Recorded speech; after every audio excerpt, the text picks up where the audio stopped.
What's up YouTube? Welcome back to another video. This is another installment of the CompTIA Security Plus series. I'm your host, Kyle. So you're here because you want to know all about service attacks. Well, guess what? That's what we're going to be discussing in this video today. So let's dive right in, shall we? Up first, we have denial of service, or as the industry refers to, a DDoS attack. A denial of service attack occurs when legitimate users are unable to access information systems, devices, or other network resources due to their actions from a malicious threat actor. The method of an attack occurs when an attacker floods a network server with traffic. In a DDoS attack, the attacker sends several requests to the target server, overloading the system. To help further understand this, we need to understand what a three-way handshake between computers look like. Some of you may know this already, but if you don't, then here we go. Computer A will send a SYN packet to computer B.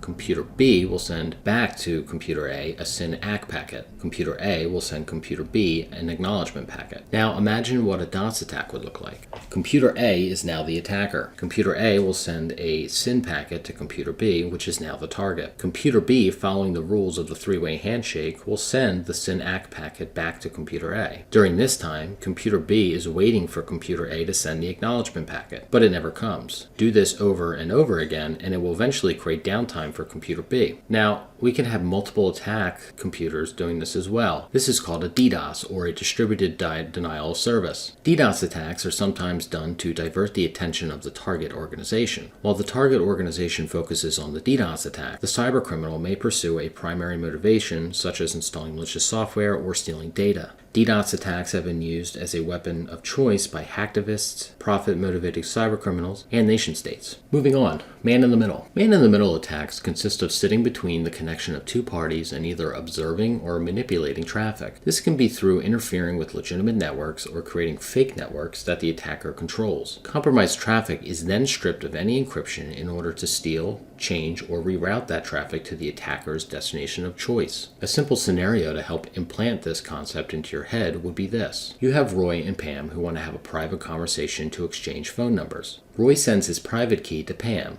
and Pam accepts and wants to have a private conversation as well. So Pam will send her private key to Roy. However, in the middle of this conversation is Jim. Jim will send his key to Roy instead of Pam's. Now Roy thinks he's talking with Pam, so he sends his phone number of 875-586-3219. Jim will take Roy's message and alter it to his phone number, 875-586-9837. Jim will send this to Pam. Pam responds, but it isn't Roy who she's actually talking with. Up next, buffer overflows. Buffer overflow is probably the best known form of a software security vulnerability. Buffer overflow condition will exist when a program attempts to put more data into a buffer than it can hold, or when a program attempts to put data into a memory area past a buffer. An example would be a program that requests a user's password in order to grant the user access to the system. A correct password will grant the user root privileges. If the password is incorrect, then the program will not grant the access. However, if the code does not have any input validations specified, then there is a possibility of buffer overflow in the program's login. An attacker could supply an input with the length greater than the buffer can hold, which would create an overflow and would overwrite the memory. Therefore, despite the incorrect password, the value of what was inputted by the attacker would become non-zero, which would give the attacker access. This leads us into injection. An injection attack is a malicious code injected into the network which fetches all the information from the database to the attacker. Some forms of injection are SQL, LDAP, and XML. Let's think of an example using a SQL injection. Let's take the username, ID, and password field again. Imagine you have a user and an attack on your landing page to log in. The user will do as normal and type in his user ID and then his password. On the back end, the SQL database will search and will look something like this. Now, without any input validation, the attacker could craft something like this. The SQL query would look like this.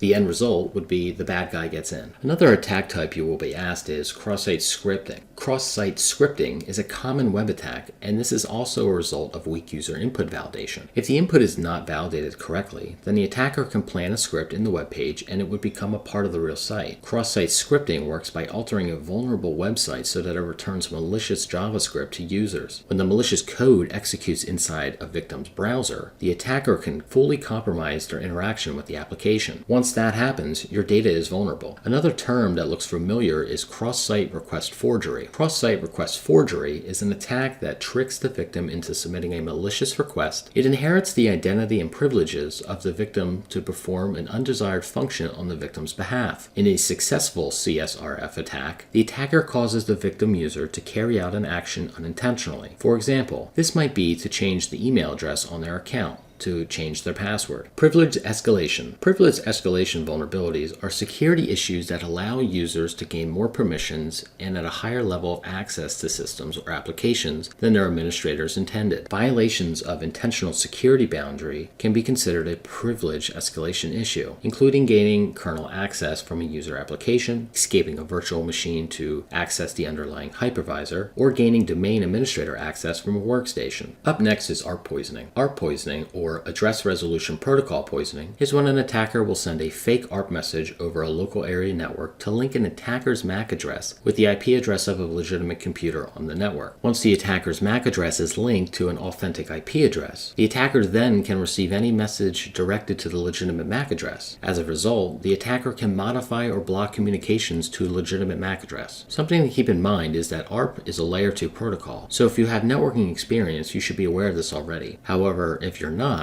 then keep an eye out for this on the exam. ARP and MAC addresses work at layer 2 of the OSI stack. Another type of spoof is DNS poisoning. Domain name system poisoning and spoofing are types of a cyber attack that will exploit DNS server vulnerabilities to divert traffic away from legitimate servers towards fake ones. A domain name system, or DNS, is used to translate the domain to the corresponding IP address. The goal for the attacker is to have victims end up on malicious websites instead of the intended site that was requested. Moving on.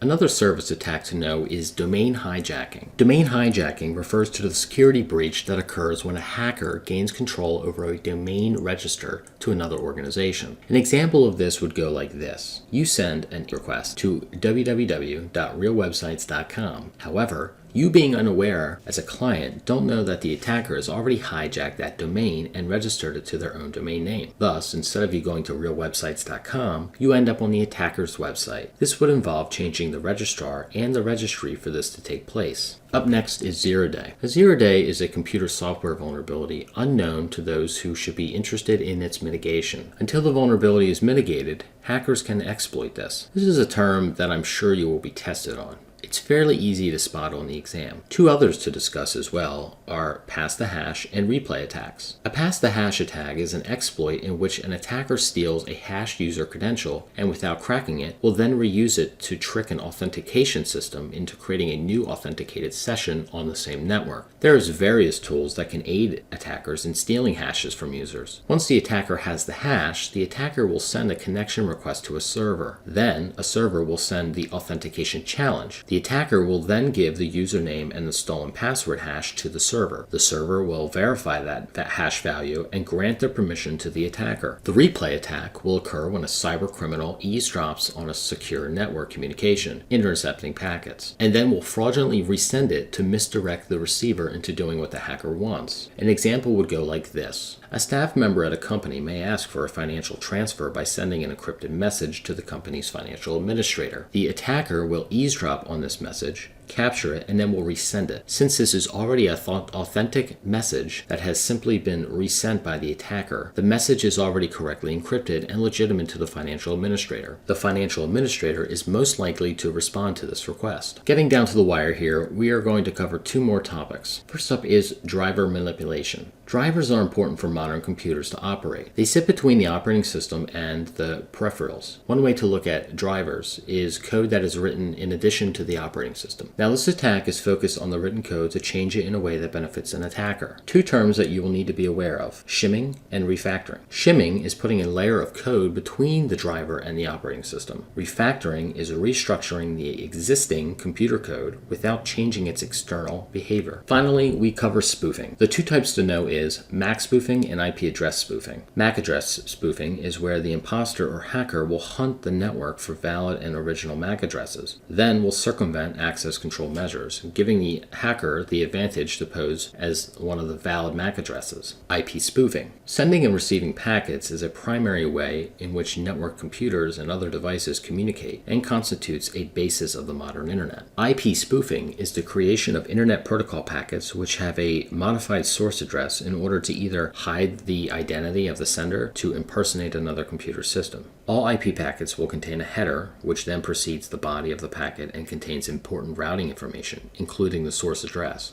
In a normal packet, the source IP address is the address of the sender of the packet. If the packet has been spoofed, then the source address will be forged by the attacker. Alright gang, well that wraps up this video. We covered a lot of terms today. Up next, we will continue with more attacks, but we will cover solely on wireless attacks. Also, remember to like the video and subscribe. I will have many more videos coming up that pertain to security related topics. Subscribing to the channel helps promote the content and get the word out. As always, enjoy the rest of your day. Be nice to each other.